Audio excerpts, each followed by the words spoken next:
Bienvenido, el gusto de tenerte. Siempre es un gusto hablar contigo, Sergio. Luis, está empezando el 2025. Cuando digo empezando 2025 es que uno tiene la idea de que laboralmente los años empiezan tarde, allá por marzo. Es absolutamente falso, pero de alguna manera uno empieza a entrar a visualizar lo que va a pasar en el 2025 en términos económicos, políticos, etcétera. Si vos tuvieras que sacarle una foto al comienzo de los primeros meses, los primeros 3 meses del 2025, ¿qué mostraría esa imagen? Primero creo que mostraría de que estamos mejor de lo que fue el año 2024 o cómo ingresamos al año 2024. Argentina yo creo que iba como en la película de Thelma y Luis, en la escena final donde aprietan el acelerador y iban al precipicio y ellas terminan tirando el precipicio. Nosotros creo que hemos apretado el freno. Solo que no iban solo Thelma y Luis, íbamos No, varios millones íbamos unos cuantos millones de argentinos. Sí. El cambio de gobierno por un personaje absolutamente disruptivo y al cual creo que la política tradicional le cuesta entender, ha generado un cambio exactamente en ese sentido, disruptivo. Lo que antes estaba mal políticamente o era incorrecto políticamente, el presidente lo aplica y hace campaña, como por ejemplo hablar de la reducción del gasto público, como por ejemplo cuando estuvo el tema de la puja con las universidades o vetando aumentos que se le iban a dar a los jubilados. Este hombre, digamos, lo que sí ha logrado en muy corto tiempo es medidas de shock que creo que Argentina necesitaba y que por supuesto tienen efectos colaterales y que han sido muy duros durante el año 2024. Pero si nos ponemos a principios de 2025, vemos que tenemos una macroeconomía que se empieza a ordenar, que yo no diría que está terminado esto. Hay indicadores que así lo muestran y en ese sentido no quiero parecer poco empático porque por ahí la gente común no lo siente a los números que son macros. Pero digamos, la primera y principal, y creo que el propósito que tiene el gobierno es dar una batalla sin cuartel a la reducción de la tasa de inflación. Uh-huh. Hemos tenido un diciembre con una tasa de inflación por arriba del 25% mensual y terminamos en un mes de diciembre con 2, no me acuerdo si era 7, uh-huh. Una cosa por el estilo. Que eso es un logro importante, lo que no quita, y yo lo remarco, que ese 2,7 todavía sigue siendo una tasa altísima. Lo que pasa, estábamos acostumbrados a otra cosa, por eso nos parece bajo. A nosotros nos parece muy bajo porque veníamos de tasas realmente increíbles, inentendibles a nivel mundial, pero todavía queda un resto y un camino y es el tramo por ahí más difícil que le toca. Creemos que ha tenido un diagnóstico acertado porque nosotros desde la Unión Industrial lo veníamos planteando desde muchísimo tiempo en distintas tribunas, el tema del déficit fiscal como la causa raíz de la generación de la inflación. Ha tenido una mejora en los indicadores de riesgo país. Argentina estaba completamente ausente de los mercados internacionales de crédito. Hoy sigue sucediendo, pero esa tasa de riesgo país ha disminuido considerablemente y en cualquier momento Argentina va a poder acceder nuevamente a créditos. Ha habido un importante cambio en materia de regulaciones, donde queda mucho trabajo todavía por delante, pero sí ha empezado. Otra variable es que ha habido un principio de reforma laboral que yo diría que es parcial. Recuerdo cuando se estuvo discutiendo este tema, se iba sacando parte de lo que se planteaba en el decreto ese gigantesco que había arrancado Milei y en un determinado momento es como que también a nosotros nos cae la ficha y decimos, pero si esto no es una carrera que empieza hoy y se termina mañana, Claro. esto es un proceso de largo plazo. O sea, mientras vayamos avanzando en ese sentido, es importante, y una de las cosas fundamentales es que eliminó toda una serie de indemnizaciones que venían por detrás y que hacían parte de la industria del juicio. Ujú. Pudo regularizar la deuda comercial con el exterior, que era enorme en el último periodo del gobierno anterior. Acordémonos, no había dólares para pagar las importaciones de productos básicos o de insumos básicos para la industria. Era un día a día. Nosotros en ese momento trabajábamos en conjunto con la Cámara de Comercio Exterior para tratar de ver cómo conteníamos a las empresas, y habíamos logrado canales con el gobierno nacional donde no eran públicos, pero sí hacíamos un llamado y decíamos, tal empresa necesita autorización para importar porque si no se para la producción. Y a lo mejor podríamos seguir con algunos otros indicadores macroeconómicos, pero esto a los efectos de dar ejemplo. Esto lo que hace es que la economía empiece a estar dentro de una base de racionalidad mínima, digamos, porque no lo teníamos. Ahora, vos encontrás que esto es una primera etapa, que esa primera etapa todavía no terminó. Es que yo creo que la decadencia a la que llegó Argentina, después de haber sido uno de los países más potentes del mundo, y que tenemos la potencialidad para hacerlo, no se va a revertir ni en un año, ni en un mandato presidencial, Coincido ni en dos, totalmente. sino que este es un proceso largo. Yo lo graficaba siempre, es como que Argentina vive dentro de una rotonda y no podemos salir de la rotonda. Hay otros países que salieron de esa rotonda, empezaron un camino y empiezan a desandar ese camino y siguen para adelante. Nosotros Claro. es como que estamos siempre en el mismo lugar. Y se acá- continúa el camino, porque Y se lo que continúa. importaría es que después de Milei venga alguien que continúe la línea central de la transformación, más allá que sea de otro partido. Lo ideal sería que sea de otro partido, dentro de 4, 8, no importa, para continuar, porque eso es una cuestión de lo que se llama política de Estado. Política de Estado, ni más ni menos, eso es lo que te iba a decir. Y tenemos ejemplos, yo recuerdo que tiempo atrás nos comparábamos con los países nórdicos.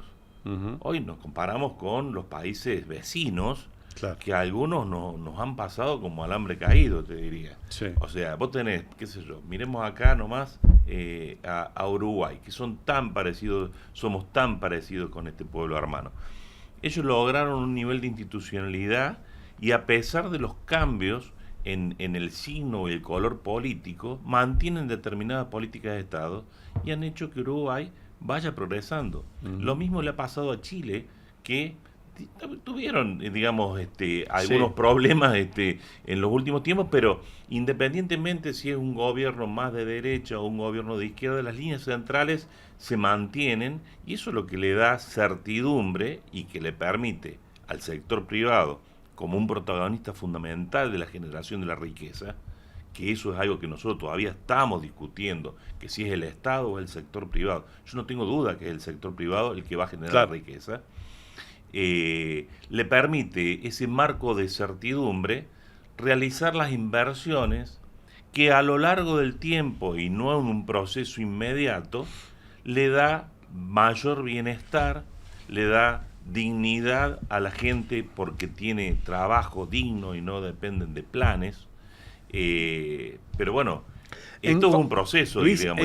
¿encontrás que esta etapa, este proceso, viene acompañada también de una modificación en los criterios de la gente? De una buena parte, al menos de una buena parte de la ciudadanía, que hay un nivel de comprensión sobre el esfuerzo que hay que hacer, que había que hacer, que hay que seguir haciendo, en función de un rumbo, de un cambio de rumbo. ¿Encontrás que hay una nueva comprensión política de la ciudadanía, por lo menos insisto, por lo menos de una parte importante, que antes no veía con tanta claridad la necesidad de un cambio? Yo creo que por ahí nosotros cometemos algunos infantilismos y pensamos que las cosas son fáciles o mágicas, sí. O mágicas, y eso no existe. Los países que han crecido en el mundo lo han hecho en base a sacrificios y probablemente lo siguen haciendo. Vos fíjate un caso como Alemania o Europa en su conjunto, luego de la guerra de Ucrania y y Rusia, donde tenían una dependencia total del tema de la energía, bueno, los alemanes tuvieron que ajustar y han pasado frío en invierno, porque no tenían los recursos o hubo una disrupción ahí, ¿no? Digamos, son pueblos que están más maduros. Nosotros acá creemos que mágicamente, como por ejemplo emitiendo, nos vamos a hacer más ricos. Si fuera así tan fácil, no existiría, digamos, la ciencia económica. Yo creo que, digamos, la gente en general, no me puedo arrogar, digamos, nunca, digamos, opinar tan en general, pero diría, creo que hay una comprensión de que para tener una salida hay que realizar determinados esfuerzos. Creo que nos dimos cuenta que no se puede vivir por encima de las posibilidades, porque este es un país que permanentemente ha vivido por encima de sus posibilidades. Y es un país donde no ha tenido la sustentabilidad, en el sentido de que nosotros le estamos trasladando todo a las futuras generaciones. Digamos, si nos gastamos todos los recursos ahora y nos gastamos los recursos de las generaciones que vienen. Y yo creo que eso probablemente la sociedad haya estado un poco más madura, harta de siempre estar con los mismos problemas, pero creo que todavía Argentina está en una etapa que vamos a ver cómo resulta todo este experimento con este presidente. Aterricemos un poco en la provincia. Acabas de hacer una descripción bastante completa de la situación que se planteó a partir del cambio de gobierno de hace ya casi un año y medio. ¿Cómo está impactando la política del presidente Milei, la política económica del presidente Milei, en los sectores industriales de Córdoba? Bueno, lo que te decía, el ordenamiento de la macro es una condición necesaria, pero probablemente no sea suficiente. El año 2024 ha sido un año muy complejo, muy difícil, porque fue un año recesivo.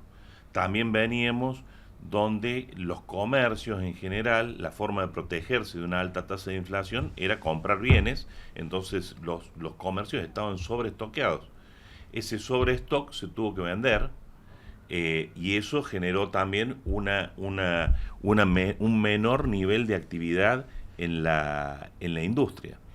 Parece ser que en los últimos meses del año pasado esa situación se empieza a acomodar y empiezan a acomodarse los niveles de actividad.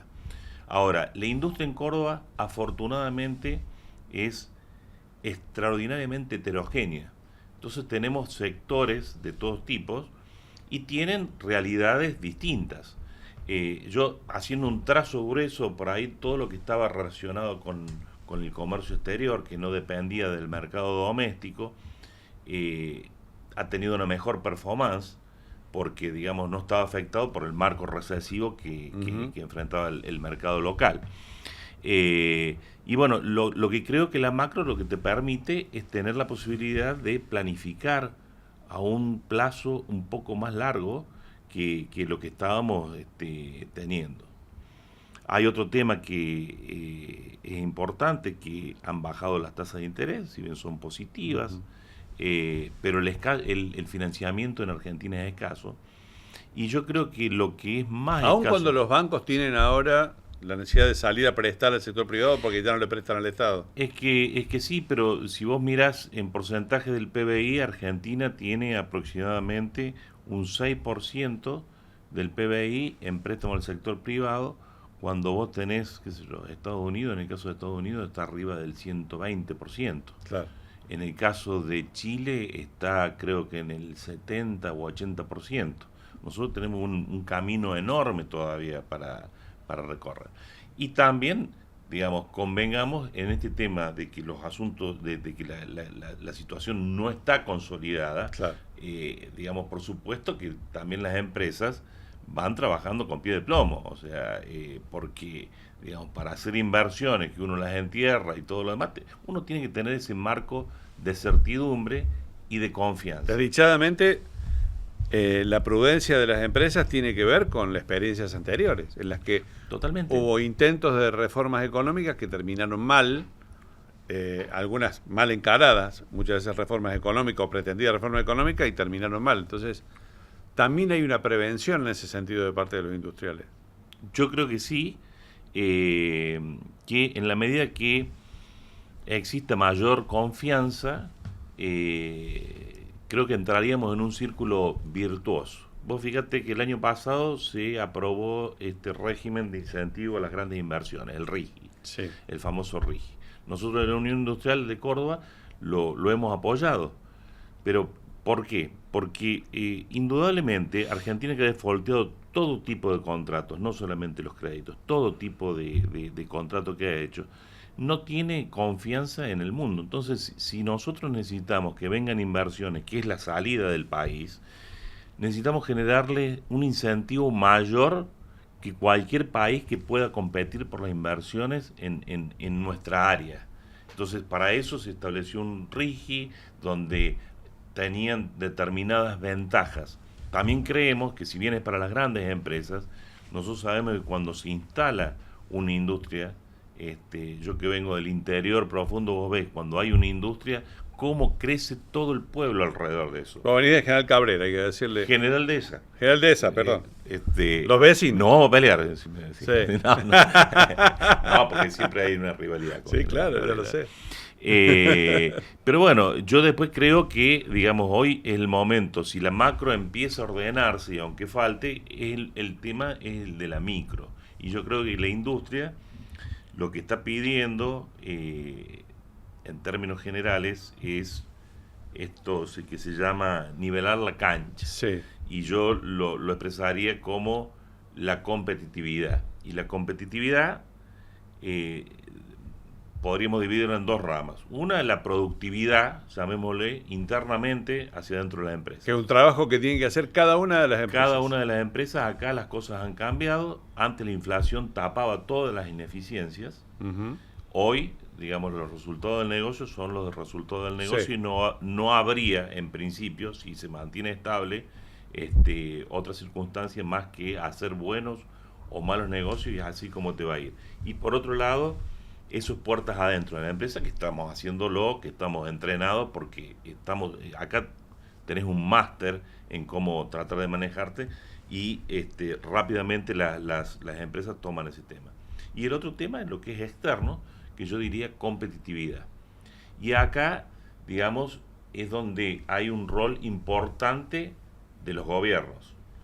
Ahora, la competitividad muchas veces se lo expresa como, por ejemplo, el pedido de una devaluación. Hoy estamos escuchando como que el dólar está atrasado. Yo creo que es un componente de la competitividad. Es mucho más amplio, es sistémico. Sí. Vos tenés el tipo de cambio, pero si hacemos una devaluación, si se hace una devaluación y solamente es una mejora nominal que rápidamente pierde efecto porque se reabsorbe por inflación. Y hemos perdido la herramienta monetaria. Uh-huh. Hemos perdido la herramienta monetaria, por ejemplo, Brasil. El dólar se está revaluando en el mundo y Brasil devalúa el 20% del real. Y eso no se traslada a los precios. Nosotros esa realidad no la tenemos, porque nosotros sabemos que si se mueve el dólar automáticamente pasa a precios. Pero es un tema de, por ejemplo, la carga impositiva. Se está también en boca de que aquí en Argentina todos los productos industriales son mucho más caros. Veamos el componente impositivo que tienen y veamos el componente impositivo que vienen de los productos del exterior. Cuando vos decís nivelar la cancha, también yo he escuchado a muchos empresarios, muchos industriales plantear preocupación en algunos sectores por el aumento de importaciones, o sea, la necesidad de empezar a competir con productos que habitualmente no estaban en el mercado nacional, no estaban en el mercado argentino. ¿Cómo ves esa situación en relación a esto que decís, al componente impositivo, a los impuestos que pagan las empresas y que les quitan competitividad de arranque? Bueno, por eso hablamos de la competitividad como algo integral, ¿no? Y sistémico. Por eso te decía, el tipo de cambio tiene que estar acomodado, tiene que hay impuestos razonables o, digamos, eliminar la informalidad, porque el 50% de la economía es informal y el 50% que está formal está bancando todo lo que es este país, los gastos de este país. Pasa por una reforma laboral más importante, pasa por el aumento del financiamiento, pasa por el desarrollo de la infraestructura. Nosotros estamos, y esto es estructural, no lo podemos modificar, donde se termina el mundo, ahí está Argentina. Nosotros, si que vamos a vender a lo mejor a países que están en el hemisferio norte, no tenés un vuelo para ir a visitar a un cliente que no sea menos de 10 horas. Y eso tiene una incidencia enorme. Y ahí el Estado tiene un rol que cumplir. Con respecto a este tema de las aperturas, nosotros, sobre todo Córdoba, creo, ¿no? Córdoba el industrial cordobés es emprendedor, es pujante y no tiene miedo de competir. Queremos igualdad de condiciones o similares. No voy a pedir que lo digas vos, lo voy a decir yo. Yo creo que hay otros sectores industriales en la Argentina que no tienen ese mismo espíritu y que claramente Totalmente viven de a ver qué el Estado le puede favorecer y si le puede cerrar el mercado mejor, etcétera. Totalmente. Por eso cuando el presidente fue a la Unión Industrial Argentina y hizo esa innecesaria, a mí me parece, contraposición con el campo, de que, digamos, el campo financiaba la industria, yo no creo que no aportan nada. Yo no me sentía aludido en lo más mínimo, porque la industria de Córdoba no es una industria prebendaria. Nosotros creemos que el crecimiento del país va a ser con la integración al mundo. Nosotros creemos en la competencia. Creemos en la competencia como para superarnos y para ser cada día mejores. Sí, en condiciones similares de competitividad. Y que no sea una apertura boba de la economía, como hubo en los años 90, donde importábamos agua mineral de una marca francesa muy conocida. ¿Qué sentido tiene importar agua mineral? Eso fue un exabrupto lo que sucedió. Tampoco pedimos protección para la industria. Lo que nosotros sí pedimos es defensa de la industria, que es completamente distinto a pedir la protección. Todos los países en el mundo defienden la industria en origen. Lo vemos cotidianamente. Nosotros tenemos productos que a lo mejor podemos avanzar en el agregado de valor y encontramos restricciones por cuestiones arancelarias, porque esos países están protegiendo a la industria o defendiendo a la industria. Nosotros queremos tener un nivel de defensa, no de protección, donde unos vivos, unos pocos, produzcan productos de mala calidad y caros, claro. Porque están cazando en el zoológico. Luis, se nos terminó el tiempo, pero la Argentina hoy no termina sin que yo le pida al invitado, al entrevistado, que nos recomiende un libro a los oyentes de Cadena 3. Bueno, ¿uno o varios? No, yo te decía que, digamos, todo el tema de la inmediatez ha hecho que perdamos un poco el hábito de lectura. Yo lo hacía cuando vacacionaba. Y trataba de leer alguno que esté relacionado con política o economía y después alguna novela, ¿viste? Como para... Sí. Y una que me había gustado mucho eran 3 libros importantes y que me los devoré. Era un libro de Stieg Larsson, un sueco, que creo que era algo, el título era, porque tenían nombres particulares cada uno de los libros, pero los hombres que no querían a las mujeres. Algo así. Era de intriga, y que realmente te atrapaba y que se hacía fácil leer esos libros gordos. Una trilogía de novelas policiales que es realmente apasionante. Te agradezco mucho, Luis, la presencia acá. Siempre es un gusto y muy agradecido por la invitación.